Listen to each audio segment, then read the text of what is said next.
Pakinggan na po natin, nag-resume na yung trial. Muna, Mr. Presiding Officer, point of order lamang muna. Yes, what is your point of order, Honorable Tulfo? Kasi kahapon, Senador nabanggit Rapitol po. na si Attorney Pua, magaling na abogado siya, ay pumunta sa COA, tama, para makipag-usap tungkol dun sa sinasabing audit query. Now, hindi mo pa conflict of interest yun para siya ay mag-represent dito ngayon Wow, nasilip yun sa natin, pinag-uusapang confidential funds when in fact, siya mismo pumunta doon sa COA office para Makipag-meeting. makipag-usap sa kanila. Tapos ngayon, What do you think, abogado. Mr. Presiding Officer? The respondent in this case, Senator Judge Tulfo, is the Honorable Vice President, Sara Zimmerman Duterte. Attorney Poa, although he served under the office of the Vice President, I believe, and even under DepEd, is not a named respondent to this case. And in fact, is one of the lawyers, as you can see, of the respondent. There is no, I believe there is no conflict with respect to that, given that he is not the one in trial in this case. Okay, I rest my case, Mr. Presiding Officer. Ngayon, pwede nang Pwede nang simulan ni Anika. yung oras. Yes. Mr. Witness, bukod sa OVP at saka DepEd, we're talking about confidential funds, meron pa ba ibang ahensya ng pamahalaan na in-audit nyo ang kanilang confidential funds? Based on the GAA po, meron may mga other agencies na may allotment for confidential fund. Kaya nga, meron kayong mga na-audit. Yes po, Your Honor. At dito sa mga ahensyang na-audit ninyo, magkapareho bang utilization ng confidential funds sa OVP, DepEd under BP Sara and those agencies na in-audit nyo? Yung utilization naman po ng confidential fund ay separate and distinct for every agency since yung kanilang utilization ay based on their mandate or operations. Okay. Sila ba'y gumamit ng mga aliases, gumamit ng mga pangalan, chichirya, etc.? Yan Para po sa ay mga informants. yan po ay hindi ko na pwede. Ang alam ko po ay hindi ko po ma-determine based on the documents submitted since hindi naman po naka-indicate dun sa kanilang submission na yung mga pangalan na nandun ay aliases or not. Okay. Noong April 2026, nag-issue kayo ng disallowance sa OBP and its officers para at the same time ipinasusoli nyo yung parte ng confidential funds. Can you repeat your question po, Your Honor? I think that was April of 2025.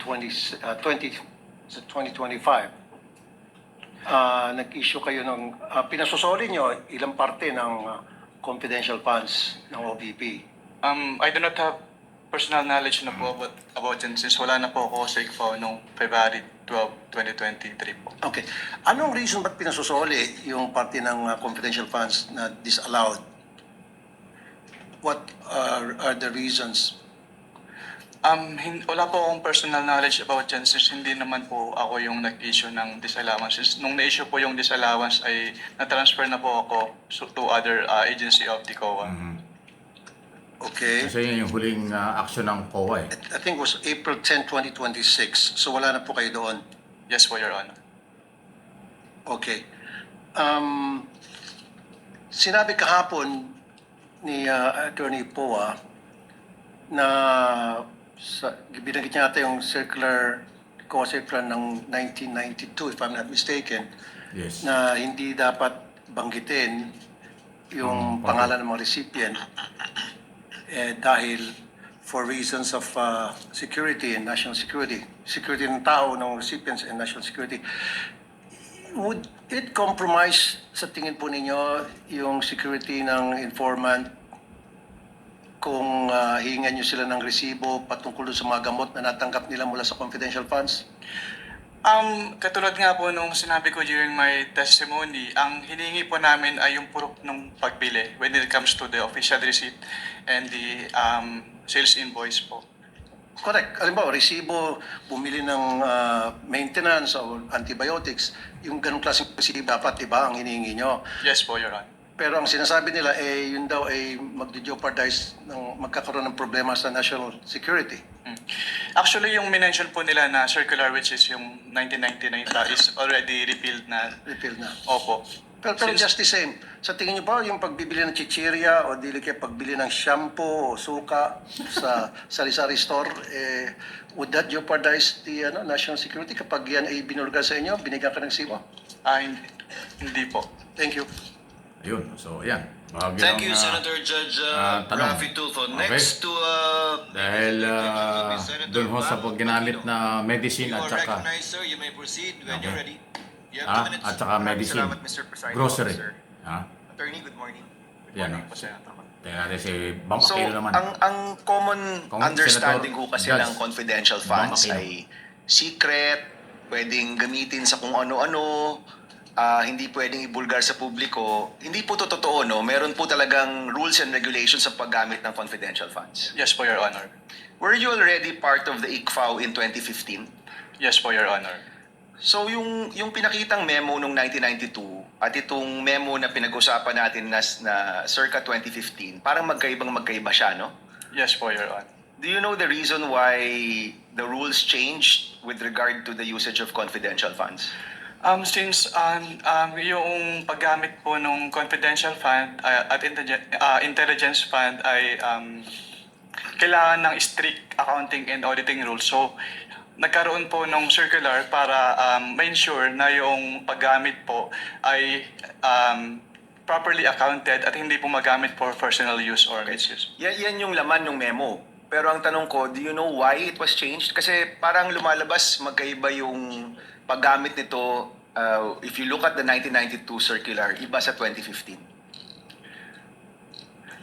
Dun po kasi sa yung circular ng 1999, walang differentiation as to the CIF po. Pero dun sa 2015-01 kasi dun na in-specify na dapat yung confidential fund ay gagamitin lang sa ganito for civilian government agencies.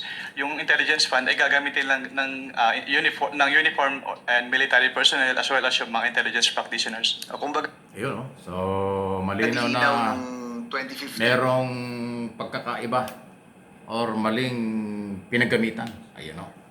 So, yan o, yung magkasunod na tanong ni Senator Judge Rapi Tulfo at Bam Aquino.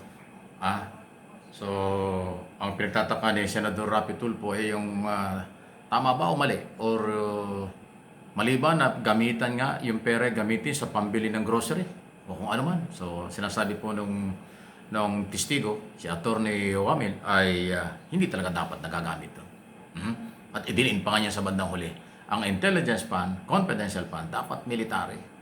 Ang military ang gumagamit yan. Dahil sila nga yung alam naman nating counterinsurgency o lahat ng kalaban ng Estado, yung military, intelligence community, yan po talaga ang gumagastos ng mga intelligence at confidential fund.